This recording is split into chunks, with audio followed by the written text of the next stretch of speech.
Bueno, le he informado sobre la decisión del gobierno capitalino de cambiarle el nombre a la Plaza de la Noche Triste a Plaza de la Noche Victoriosa. Y vamos a hablar al respecto con Héctor de Mauleón, un escritor y periodista que mucho ha escrito e investigado sobre la historia de esta ciudad. ¿Cómo estás, Héctor?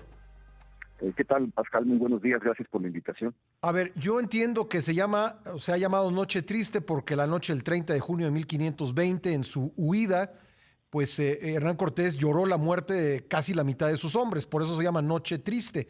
No sé cómo se le puede cambiar a eso, a ese episodio, para llamarle Noche Victoriosa.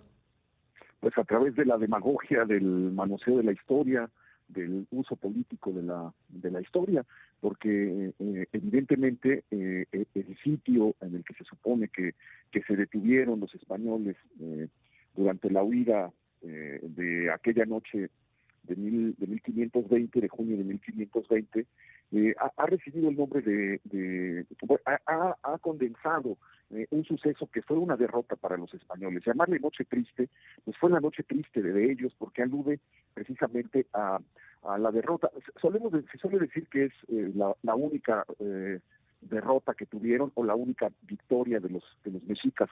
Tuvieron muchas, porque el sitio que ocurrió en Tenochtitlan un año después fue muy largo, y los españoles fueron vencidos, y sus aliados, incontables veces. Fueron vencidos muchísimas veces durante el sitio. Pero esta fue, digamos, una victoria muy contundente.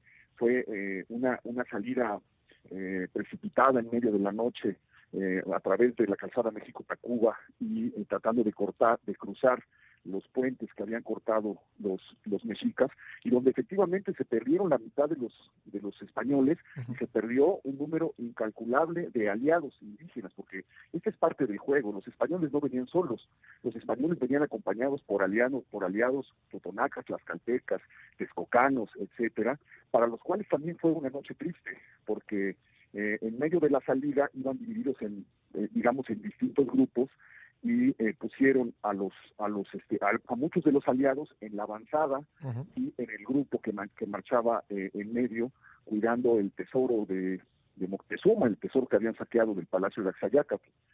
Estos dos grupos fueron los que sufrieron el mayor número de pérdidas esa noche. Entonces no hay manera de pensar que llamarle Noche Triste desde hace 500 años a ese lugar es un homenaje a los españoles, o un agravio a los pueblos originarios. Es la Noche Triste precisamente porque estos pueblos lograron la victoria más contundente antes de la caída de Tenochtitlan.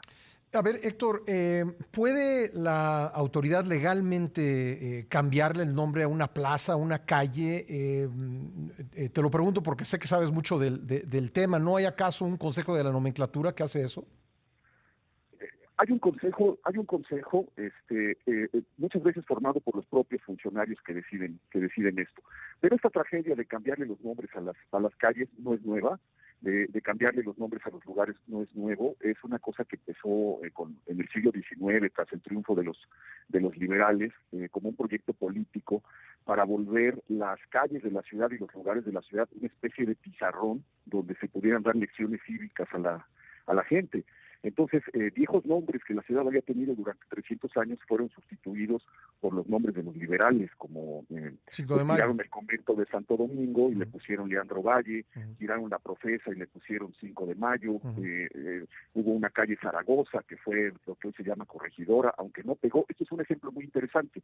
Ellos decidieron ponerle a la vieja calle del Agua, o de la Sequía, que es lo que hoy llamamos Corregidora, le decidieron poner Zaragoza, y la gente la siguió conociendo como la calle de la Sequía o la calle del Agua, sin hacer caso a esta decisión. Finalmente se impuso el nombre de la corregidora que vivió en ese tramo, en un tramo de esa calle, y se impuso en el imaginario popular. Es como el caso de San Juan de Letrán. Le pusieron en Lázaro Cárdenas o Eje Central, y sin embargo muchos lo seguimos conociendo como se le conoció durante 450 años. Es decir, decimos pasé por Eje Central, o voy a Eje Central, ¿no?